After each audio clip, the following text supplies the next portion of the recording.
Hello friends, my name is Prakash and today I am discuss on the topic is the Air India requirement as the post of handyman and customer agent and many other jobs related. That's all. अगर बहुत सारे job जो निकला हुआ है air India की तरफ से उसके ऊपर मैं आज बात करने वाला हूँ कि जैसे कि इन लोगों का रिक्रूटमेंट कैसे हो रहा है और किन किन पोस्टों पे रिक्रूटमेंट अभी चल रहा है। तो प्राय कोलकाता बेस के लिए सभी पोस्टों के लिए रिक्रूटमेंट अभी चल रहा है और इंटरव्यू के लिए कॉल प्राय सभी लोगों का आ रहा है जिन्होंने अपने अच्छी तरीके से फॉर्म को सबमिट किया उन सभी को कॉल मिल रहा है। तो इंटरव्यू में जो क्वेश्चन पूछे जा रहे हैं वो क्वेश्चन को मैं डिस्कस करने जा रहा हूँ आप लोगों से। तो इंटरव्यू में जो क्वेश्चन हो रहा है वो आपका जनरल साइंस और जनरल अवेयरनेस जो क्वेश्चन हो रहा है डेली बेसिस या मंथली बेसिस वीकली ये बेसिस पे आपको क्वेश्चन हो रहे हैं। ये जैसे मान लीजिए कि इस मंथ में कोई बड़ा इवेंट हुआ, कहाँ पे हुआ, ये सारे क्वेश्चन हो रहे हैं। करंट जो मिनिस्टर है, कैबिनेट मिनिस्टर, उनके ऊपर क्वेश्चन हो रहा है।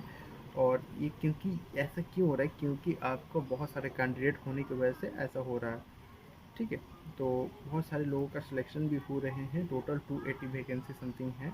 तो आप लोगों को सबके उसके लिए बढ़िया से तैयारी करना है और फिज़िकल में आपको मेन फोकस करना है। फिज़िकल में मेन फोकस करने के बाद इंटरव्यू में आपको क्या करना है, इंटरव्यू में फर्स्ट ऑफ ऑल हो ही सकता है आपको कुछ ना आए। तो हो ही सकता है आपको कुछ ना आए, तो आपको क्या करना है, डायरेक्टली आपको बोलना है सॉरी सर। क्यों? हो ही सकता है कि आपको नहीं पड़े उस चीज़ को, आप कोई और टॉपिक जानते हैं। इंटरव्यू में एक अच्छी बात यह है, अगर इंटरव्यूअर को आपको लेना हो तो आपसे आपके मामा का नाम पूछेगा। अगर इंटरव्यूअर को नहीं लेना हो, आपको आपको नहीं सिलेक्ट करना हो तो खुद के मामा का नाम पूछेगा। तो इंटरव्यू ऐसा होता है, अगर उसका मूड अच्छा है, अगर आपको लगता है सिलेक्ट करना है वो कर सकता है। इंटरव्यूअर के मूड के ऊपर डिपेंड करता है कि आपको वो सिलेक्ट करता है कि नहीं। फर्स्ट ऑफ ऑल आपको क्या करना पड़ता है, सेल्फ इंट्रोडक्शन देना है। तो सेल्फ इंट्रोडक्शन छोटा सा ही देना पड़ता है कि आपका नाम क्या है और आप का हाईएस्ट क्वालिफिकेशन क्या है, कितने साल एक्सपीरियंस है और किस फील्ड में एक्सपीरियंस है। ये सारी चीज़ आपको बोलना पड़ता है। आप हिंदी इंग्लिश किसी भी चीज़ में बोल सकते हो। एयर इंडिया जो है एक इंडियन एयरलाइंस है, तो आप यहाँ पे हिंदी भी यूज़ कर सकते हैं, हिंदी और इंग्लिश। अगर आपको एग्जामिनर या इंटरव्यूअर आपको बोलता है कि इंग्लिश में, अगर वो आस्क करता है कि जैसे मान लीजिए tell me about yourself, तो आपको इंग्लिश में बोलना है, तब आपको हिंदी में नहीं बोलना है। अगर आपको वो हिंदी में क्वेश्चन करता है कि अपने बारे में बतलाइए, तब आपको हिंदी में बोलना है। अगर बंगला में बोलता है, तो अगर आपको बंगला आती है तो आपको बंगला में बोलना है। तो फर्स्ट ऑफ ऑल आपको देखना है कि इंटरव्यूअर आपको किस लैंग्वेज में बात कर रहा है, आपको उसी लैंग्वेज को प्रेफर करना पड़ता है। कभी भी इंटरव्यू में, किसी भी इंटरव्यू में आपको सबसे बड़ी बात है कि आपको इंटरव्यूअर किस लैंग्वेज में आस्क कर रहा है, देन आपको उसी लैंग्वेज में, अगर आप कंफर्टेबल हो तो आपको रिप्लाई देना चाहिए। अगर आप नहीं हो तो आप अपने जिस लैंग्वेज में कंफर्टेबल हो वो लैंग्वेज को आप चूज़ कर सकते हो। इंटरव्यू में मेनली आपको देखा जाता है कि आप कितने स्टेबल हो। आपका पोस्चर एंड जेस्चर को भी जज किया जाता है। पोस्चर मतलब होता है आपका बैठने का तरीका और जेस्चर का मतलब होता है आपका अपीयरेंस। ठीक है। और आपको बातचीत का भी देखा जाता है कि आप कैसे कम्युनिकेट करते लोगों को। कम्युनिकेशन एक बहुत बड़ा पार्ट है। तो कम्युनिकेशन चेक भी इंटरव्यू में किया जाता है कि आप कम्युनिकेट करते वक्त हेजिटेट हो रहे हैं या नहीं हो रहे हैं। ये एक बहुत बड़ी चीज़ है जो इंटरव्यू में देखी जाती है। ठीक है। इंटरव्यू में हो सकते हैं 3-4 लोग पैनल में हो। आपको क्या करना है, सभी को देख कर आंसर देना है।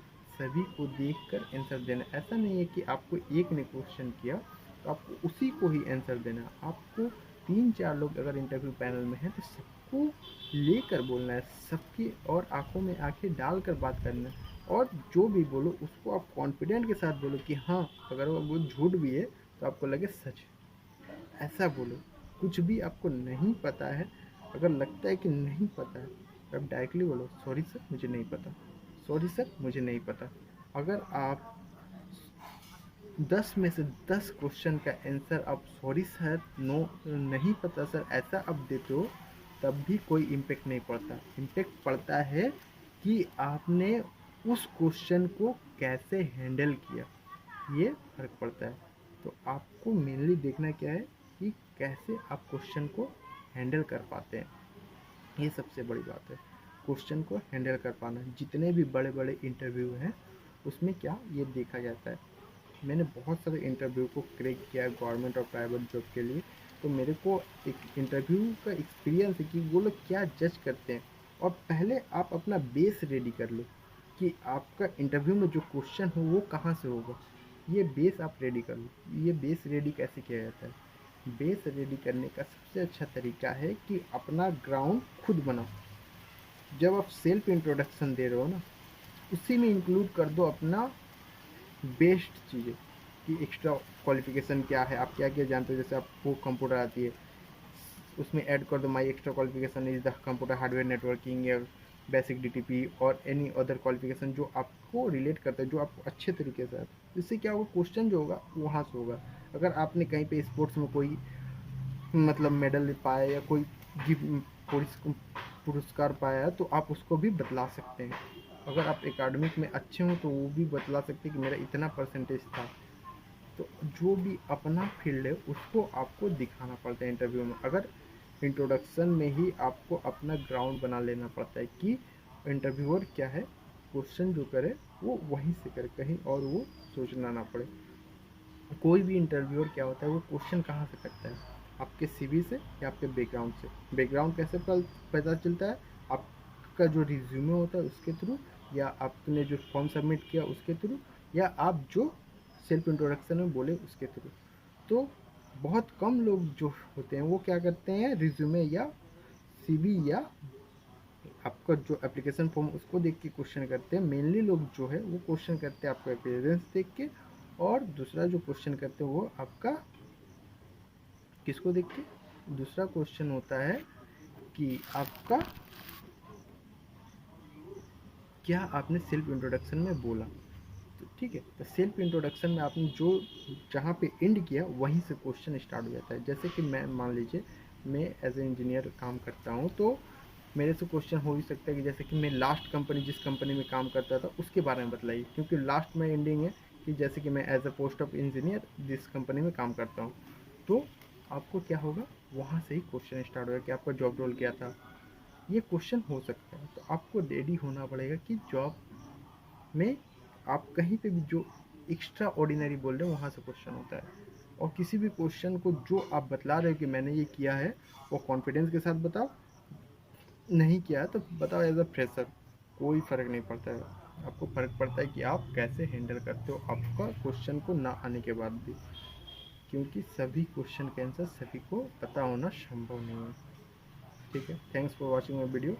और इंटरव्यू में आपको नर्वस नहीं होना है।